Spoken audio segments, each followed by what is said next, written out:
Graça, misericórdia e paz da parte de nosso Senhor e Salvador Jesus Cristo. Amém? Vamos abrir nossa Bíblia hoje na segunda epístola de Paulo aos Coríntios, capítulo 12, de 1 a 10. 2 Coríntios, capítulo 12, de 1 a 10. Desculpa, 2 Coríntios 12, de 1 a 10.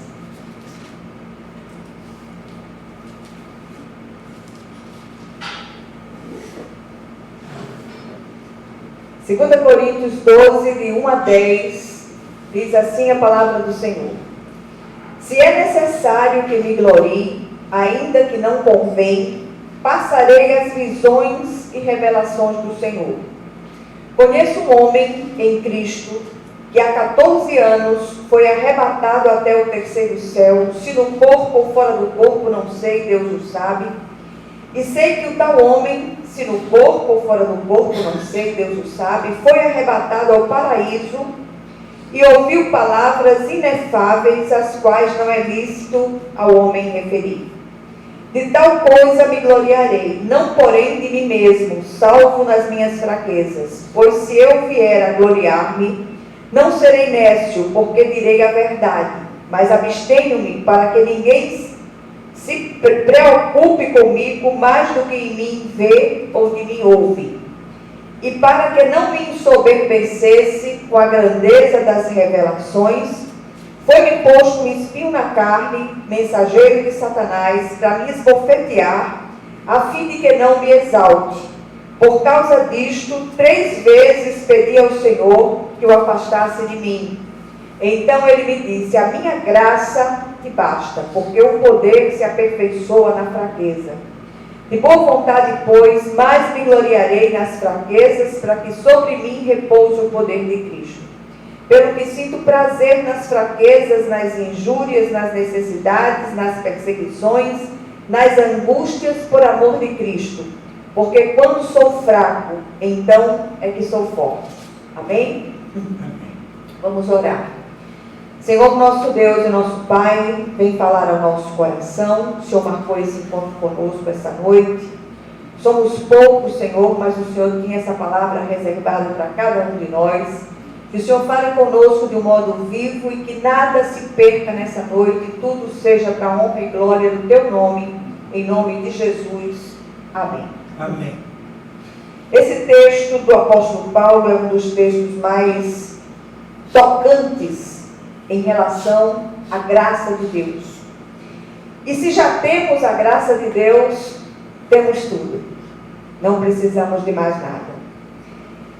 Esse texto fala de uma experiência pessoal vivida pelo apóstolo Paulo. No início ele fala de um homem, fala como se estivesse se referindo a alguém, mas no final do texto a gente entende que ele estava falando de si mesmo. E ele é arrebatado até o terceiro céu e recebe da parte de Deus palavras e revelações que não devem ser compartilhadas.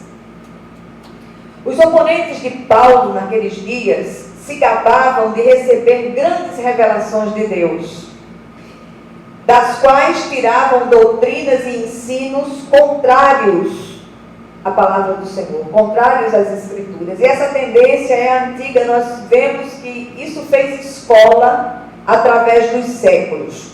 Paulo, então, sem querer descer a detalhes, fala também dessa sua tremenda experiência pessoal, sem, contudo, tirar dali qualquer ensinamento além daquilo já revelado na palavra de Deus.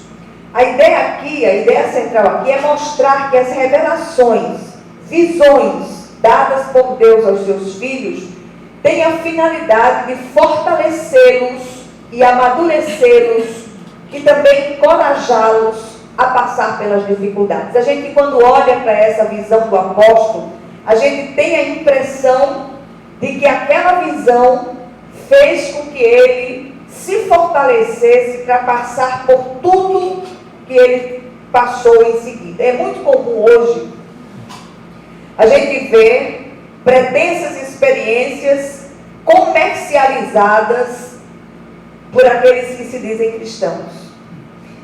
Muitos tiram dessas experiências ensinos e revelações absolutamente contrários à palavra de Deus. Há quem vá buscar profetas em casa para ouvir revelações da parte de Deus como se fossem adivinhos. Os dons de Deus se manifestam no corpo.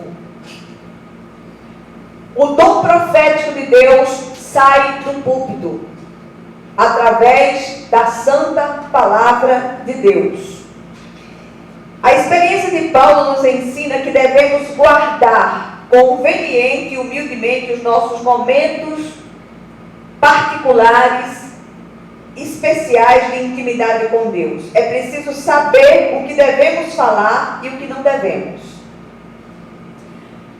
Diz que o coração do homem é uma fábrica de ídolos. E é muito fácil se fabricar um ídolo. Basta alguém enrolar a voz, se dizendo espiritual, as pessoas elevam aquela pessoa ao topo da lista dos mais espirituais. Isso é sério demais. Então, quanto maior for a obra que o Senhor tem para fazer através de nós, maiores serão as experiências com o Senhor. E essas experiências, eu repito, elas servem para nos amadurecer, para nos encorajar a seguir em frente sem desistir. A concessão delas nos encoraja para não desfalecermos no caminho. Paulo é um dos servos de Deus que viveu momentos de intensa agonia, intensas agonias, prisões, naufrágios, açoites, fome, nudez. Foi muita coisa vivida por aquele apóstolo, mas eu tenho a impressão que aquela experiência de 14 anos atrás, cada vez que ele se lembrava de tudo que viu e ouviu, ele se fortalecia para continuar a sua jornada. De uma coisa o texto nos dá absoluta certeza: há coisas que nos afligem, pelas quais oramos, e o Senhor nos livrará. Outras, no entanto, vão permanecer em nós ou conosco, como espinhos na nossa carne, para que a gente não se ensoberbeça. E quando esses espinhos da carne são colocados em nós, às vezes é uma enfermidade, às vezes um problema dentro da família, às vezes perdas, são tantas coisas pelas quais passamos, e a gente quer fugir do sofrimento. Quem é que não quer? Todos queremos. Mas muitas vezes o Senhor permite o sofrimento, eu repito, como espinho na carne, por causa da natureza de tudo que nós temos recebido da parte de Deus. O texto lido nos mostra 3 momentos da experiência de Paulo, dos quais tiramos lições preciosas. Primeiro, Deus honrou a Paulo, fortalecendo e encorajando com uma grande visão do céu. Paulo, desde a sua conversão na estrada de Damasco, teve grandes visões espirituais. O Senhor se colocava ao lado de Paulo. O Senhor dizia o que ele tinha que fazer. E além dessas visões especiais relacionadas ao seu ministério pessoal, Paulo recebeu da parte de Deus uma rara compreensão das verdades e do plano de Deus. Isso é grandioso demais. Ninguém precisou instruir Paulo acerca daquilo que ele recebera de Deus. E a resposta a isso foi as epístolas escritas por ele, que são a espinha dorsal da igreja gentílica. E aí, nada daquilo que ele recebeu estava fora ou ia de encontro às escrituras. O Senhor também honrou Paulo, levando ao céu e depois trazendo de volta à terra. Quando ele falou dessa experiência, já fazia 14 anos. Aquilo tudo fora tão maravilhoso que o apóstolo não estava certo se Deus o havia levado fisicamente ou se apenas seu espírito havia sido levado. O certo é que ele havia estado lá. Temos a impressão que ele vivia embalado por essa experiência tremenda. E aí, mesmo sendo esbofeteado pelo espinho na carne, Deus, além de levá-lo até o céu, também permitiu que ele ouvisse palavras inefáveis, Palavras inefáveis são palavras indizíveis. Não dá para repetir aquilo que Paulo ouvira no céu.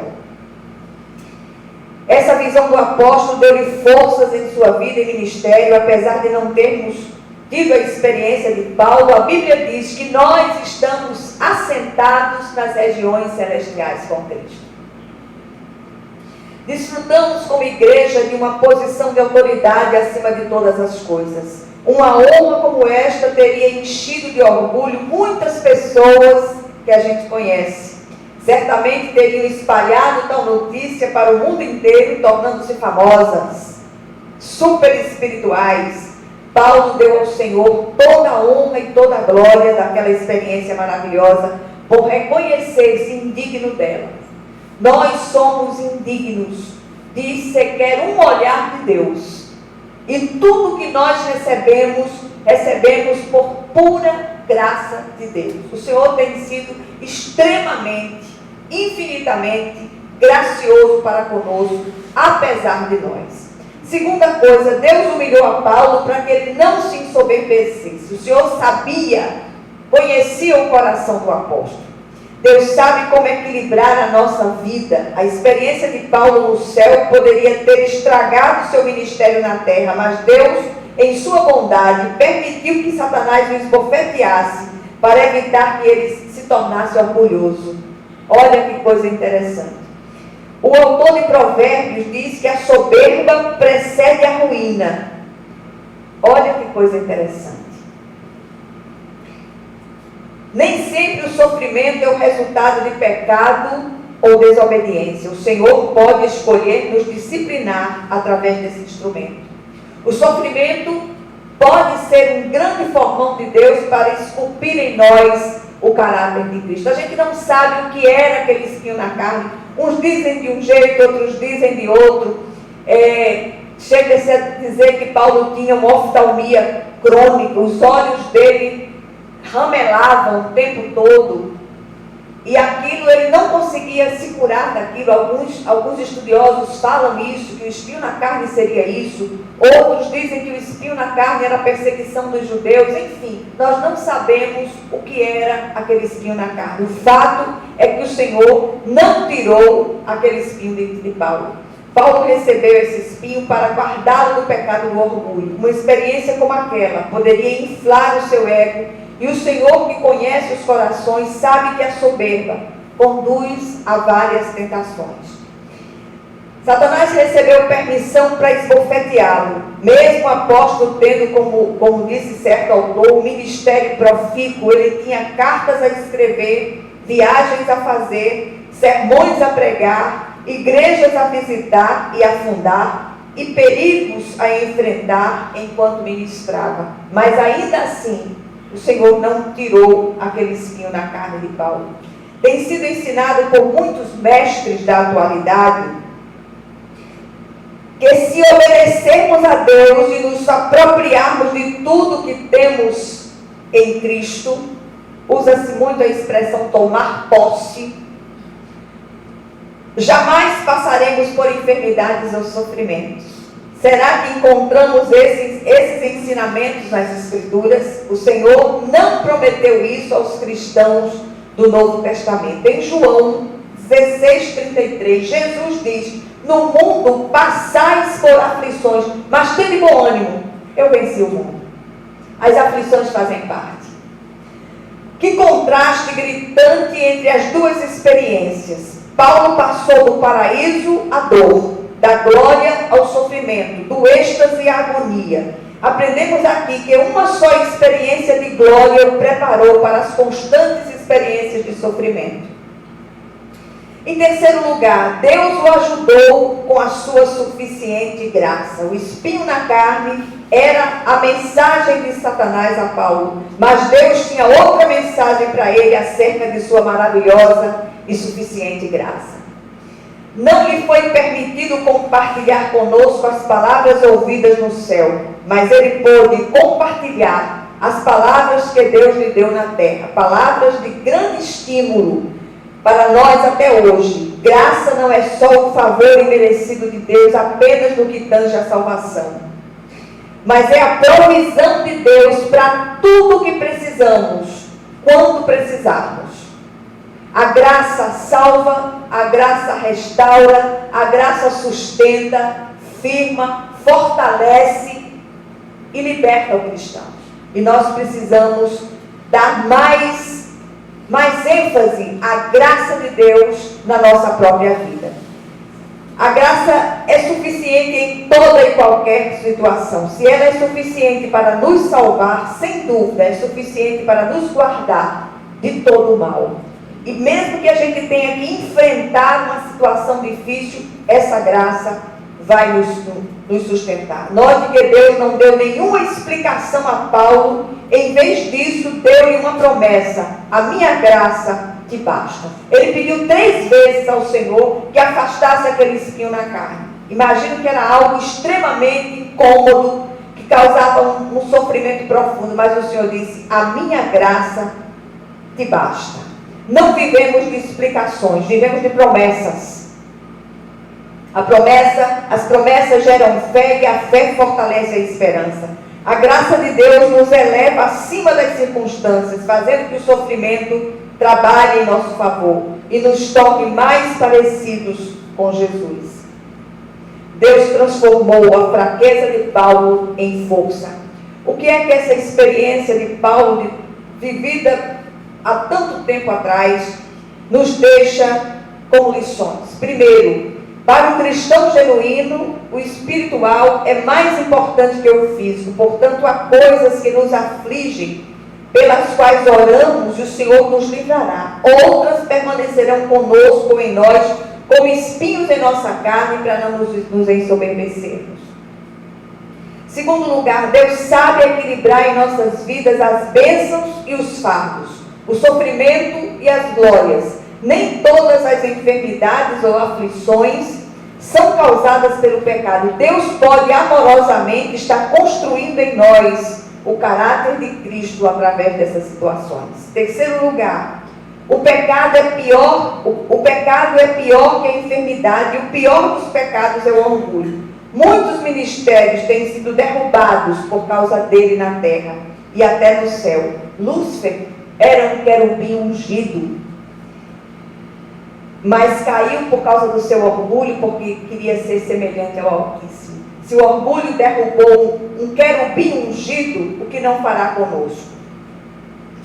Podemos sempre descansar na palavra e na suficiente graça de Deus. Em nome de Jesus Cristo, nosso Senhor e Salvador, a quem rendemos toda a honra, toda a glória e todo o louvor. Que o Senhor aplique essa porção da palavra a quantos a ouvem no dia de hoje, em nome de Jesus. Amém.